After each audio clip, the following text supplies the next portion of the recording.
Howdy, howdy, everybody. It's your boy TK. I'm so excited to see you guys out here today. Thank you for joining us at the Rot Lot.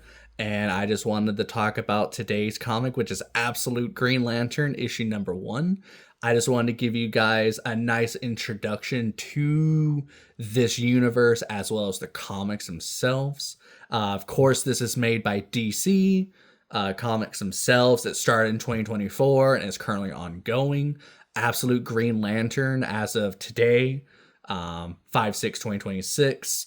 You know, they have 13 issues for Green Lantern. Some of them have more, some of them have a little bit less, but I think they're all worth your time and money. Definitely still easy to find, still priced well. So anybody old, young, new, or returning to comics, I would definitely recommend this series because they did such a phenomenal job setting this up. Just to let you guys know ahead of time, the main canon of DC, this is not that. This is like an offshoot that's like going along with it. It's in its own universe, and pretty much Darkseid was able to create this using his Omega energy and as well being a new god. It can be better explained. I currently don't have the comic. I should have gotten it, but I'm a little bit stubborn sometimes. But if you wanted to get a introduction to this universe and have it explained to you, there actually is a comic called DC All In Special Number 1, and that'll explain everything about this universe and how it was created and how everybody got here. But the most important thing to know about this universe is it's a distinct new continuity where DC heroes and villains are reimagined with darker, grittier, and more challenging origins.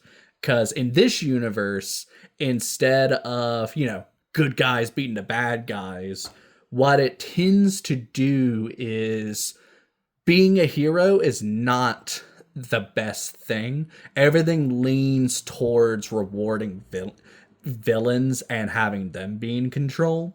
So this makes it a lot harder to both be a hero and to live as one, because the entire universe is against you and everything you stand for. And I think they did a real good job, with these new reiterations of all these characters we know. And I think they did an exceptional job when it came to the Green Lanterns in particular. This story focuses on Jo Mullein. She is our main character, at least in my eyes. She is the main character of the Green Lanterns. She is supported with fellow Green Lanterns that we all know and love in their own ways. They're not all Green Lanterns in this one. You'll just have to read into it. So wink, wink, enjoy. But, you have the obvious ones: Hal Jordan, John Stewart, and Guy Gardner, just to name a couple of them. They have plenty of cameos and, like I said, supporting characters that will introduce themselves into the story. And it only amplifies how awesome this series is. You 100% need to read it. And each one of the Absolute comics has a wide range of art styles and characters, old and new. So I would definitely look forward to that if you're into that kind of deal. I just wanted to let you know as well, the concept of the Green Lanterns are normally based on your on emotions, willpower, anger, hope, things like that. But in this universe, they are focused more on enlightenment. The understanding of the universe is what gives them their powers. And it's confusing at first, but once you understand it or have somebody explain it, like they had to kind of explain it to me, just so I can get like an understanding of it.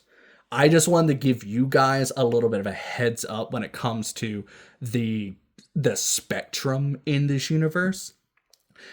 For the good guys, the Owens, as they're known, it goes gold, green, red, and black. With gold being understanding of the universe, green is the correct action which you must do to achieve whatever you're doing. Red is you understand, but you're resistant to that change and the idea of it. And then there's black, which represents chaos. They have their own words for it. Like gold is, or green is sir, red is row, and black is quird. The only thing you need to know is that's how the good guys imagine the spectrum, but the bad guys, they flip it where black is at the top, then red, green, and gold. And that's like the basic way for you to understand this series at all. So pretty much good guys, gold, green, red, black. Bad guys, black, red, green, gold. And yeah, they'll also throw in words like, which is learner. So you're new to this, so you're an AI. Then there's admin, which is like you're an adept at the spectrum that you're on.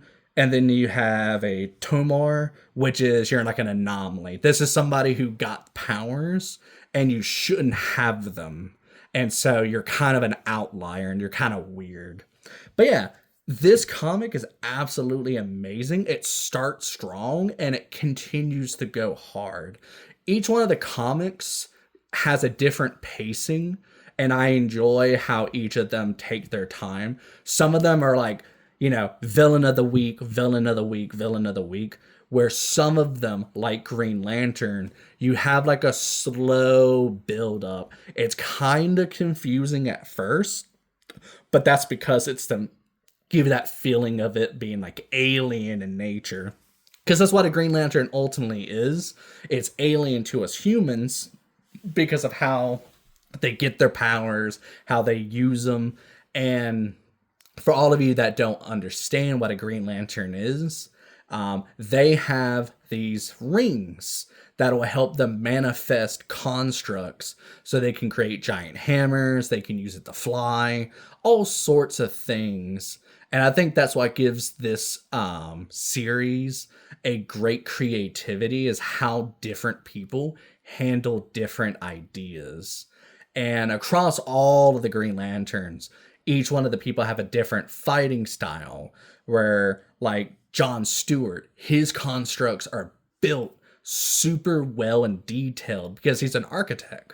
He, from the very smallest bolt to the giant whatever thing he's building, it is structurally strong, versus Hal Jordan, where he has really powerful constructs and he has, the willpower to go with it. But, that's just a whole thing about Green Lanterns. There's so much lore behind it, and I would 100% recommend it for you to go read other series just so you can see the different lanterns and what they do and who they are. Like I said, the art for this series is absolutely phenomenal. I'm just gonna show like a couple pages just to show it off to you guys. But the first thing we get when we go and check out the comic is you have our buddy Hal Jordan. He seems to be struggling with something.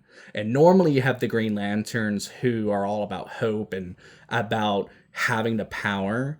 But, it's talking to him. You are an absence of light. I am the secret heart within every star. Be without fear. This is normally the opposite of what a Green Lantern is. A Green Lantern is to be with, to be without it. And it's such a strange concept going from the green to this almost blackness that's drawing him in. You hear Hal Jordan, you must be without fear. And then you see him freaking out. And you get this beautiful scene as you're just reading the comic. You have this really sick full art scene of him struggling with something. He's going through this almost madness that's consuming him. That black star. I don't want to give too many spoilies, but I think it's a very great introduction to this. You can see that normally a Green Lantern has a ring on their hand, and you can see that obviously his right hand doesn't have one, but his hand is covered in his pocket like he's hiding something, like he's fearing something. And as you continue to read, you get to learn more and more about this universe. This is a universe that is serious. If you mess around and get caught, you will die. And this is a, more mature take without it being edgy and over the top. How like some of the different universes have been where it's like, oh, all the gore, all the edginess, but this one I think is a very mature take and it excels in what it does. And yeah, I just wanted to give you guys just a quick little introduction into the Green Lantern Absolute comics. And I'm super excited to talk more about them. I hope to go into more detail about the characters, their actions, their motives, their ethics, and what makes this universe, such a good starting point. And it's just such a breath of fresh air. And you can talk to anybody online when it comes to these comics. They're just such a breath of fresh air because it's not just, oh, Superman's evil in this version. He kills everybody. It's like, no, no, no, no. This is a more nuanced take where it's like we're taking these things seriously and you still have those lighthearted moments in their own little ways. Alrighty, guys, and with that, I wanted to thank you for joining me today. Hopefully, I give you a good enough idea, for you to want to get Absolute Green Lantern. 100%, I would put it, out of the five right now. I normally put this one at my second, third spot, just depending on how the issues have gone and, what has my attention. But this one is one of my favorite, one of my favorite absolutes. Out of five, it's number three, and I do hope that they can expand more into the universe. And just to let you know ahead of time, there's Green Lantern, there's Flash, Martian Manhunter, Wonder Woman, Superman, Batman. Actually, that's my bad. There are 6 of them. So this one I would still put 3, but out of 6. So it's still sitting right there in the middle. I think it's wonderful. I think it's great. I can't believe I forgot about the other ones. Feel free to let me know in the comment section if I'm stupid or whatever. But I hope all of you have a wonderful day, and I'll see you next time. All right. Bye.